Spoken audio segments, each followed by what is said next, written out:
Hi, kindergartners. Before we go over your assignment for your station today, I thought we would take a couple minutes and we would do a little bit of something called trivia.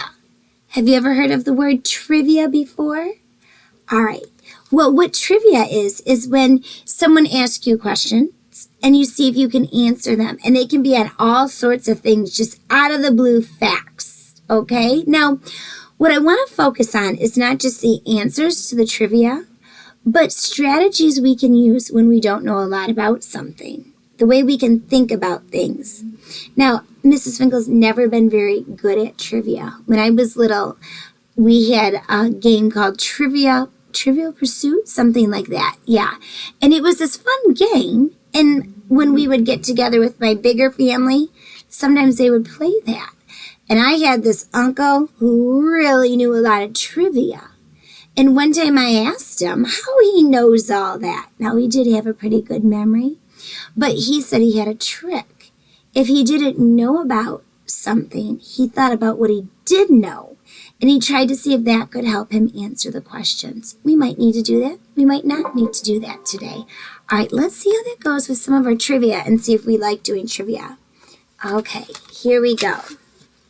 The first one says, spell the word that means the opposite of yes. That's a two-step. You have to figure out what's the opposite of yes. If you just start saying Y-E-S, you're not going to be correct because it said the word that means the opposite. Oh, okay, Benjamin, what? N-O, good. So you did know it. You thought about that already. Okay, good job. No is correct, N-O. All right, here comes our next one. How many days in a week? Oh, I'm hearing a song in the back of my head. Oh, I see someone going like this. Jessie mate, why are you doing that? What was that about? Oh, you said the days of the week and you counted them. Well, what did you get? You're right. There are 7 days in a week. I can even look on my little answer sheet and it tells me that there are 7 days in a week.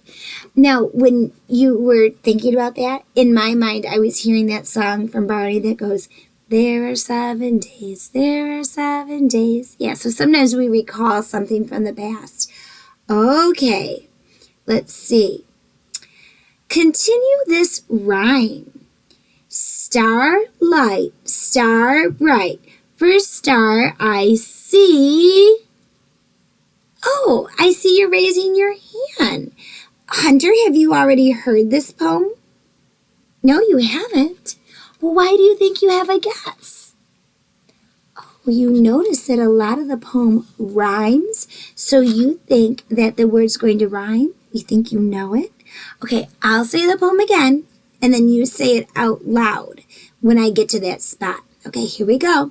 Starlight, star bright. First star that I see. You're right. Hunter said tonight, and you were right. So you thought a rhyming word would fit that well. Good job, even though you'd never heard that poem before. Wow. All right. Let's see. Say the words that begin with the letter C. Okay, here we go. Kale's cat had 6 kittens. Okay. Which one of those words begin with the C? Okay, Brooklyn. Cat begins with the C. Very good. All right, let's hear from Aubrielle. Yeah, Kale. I didn't know that name before, and you knew that began with a C. Anything else? Why is nobody raising their hand? I don't see anybody raising their hand. I hear a K one more time. Martin, why won't anybody raise their hand? Oh, because the K in kittens is a K. Now you're thinking, so there were only 2. Okay. What kind of number is 7, odd, or even? What do you have to think about before you answer that question? Okay, go ahead and talk to me, Rylan. Oh, that's right. You would have to know what odd and even mean before you could answer that. So, Logan, do you know what odd means? Oh, a number with a leftover, something without a partner. Okay, good. How about even? Mason, what does even mean? They each have a pair. It's an equal number. Okay, so what about 7? Let's figure that out. Does anybody know? Oh, wow. Okay, that was fast. Okay, go ahead, Lillian. It is odd. How do you know that? Oh, okay, because when you and your brother, just one of your brothers, was splitting 7 of something, there was one left over. So Mom ate it? She's a smart mom. That's a good idea. All right. Who knows what coin is the same as 1 cent? Anybody think they know that one? All right, Nick. Yes, it's a penny. Do you remember that poem we said a few times? Penny, penny, easily spent, coppery brown and worth 1 cent. All right. What color on a map usually stands for water? Okay, all right, let's hear from Nevaeh. Have you seen a lot of maps, Nevaeh? No, you haven't, but you're still raising your hand. Oh, you're using your thinking skills? Okay, well, what do you think it is? Well, yeah, that's true. It does say that it's blue. How did you know that? You told me you hadn't seen very many maps before. That's right. We do think of water as being blue. So you assumed, or you made an assumption, that since blue often stands for water in other circumstances, that it could on a map too. Now that was thinking, Nevaeh. Good job. So boys and girls, we know that if we use our thinking skills, we might be able to find some answers to things we wouldn't know otherwise. Very good. All right, let's talk a little bit about your assignment today. All right, what I want you to practice are words that have a beginning sound with the letter K, like this. K, K. Oh, you're right, you do have to write it. Maybe we should practice writing it. We haven't really talked about that very much, have we? Okay, capital K starts at the top. It goes straight down. Mine wasn't so straight, was it? Starts at the top again, slants in, and then slants down to the bottom. That's what capital K does. All right, now let's talk about lowercase k. It starts the same way. Starts at the top, it goes straight down to the bottom. I'm going to lift that up. Now, when we make the lowercase k, there is a difference. Do you know what that difference is? Okay, Logan, Q. Yeah, the slant starts at the middle. So we'll slant in and then down. Yep, so that's our uppercase K, or capital K, and our lowercase k. Now, some of you may have a mom or dad who makes their K differently. Their lowercase k especially, I'm thinking of. Have any of you ever seen this crazy K? Are you ready? Okay, here we go. Straight line down, trace back up, tuck in at the belly, and down. I know, I agree with you. That is true, Alec. That does look a lot like an R. But you have seen this before? What, do you know why? Kylie, good point.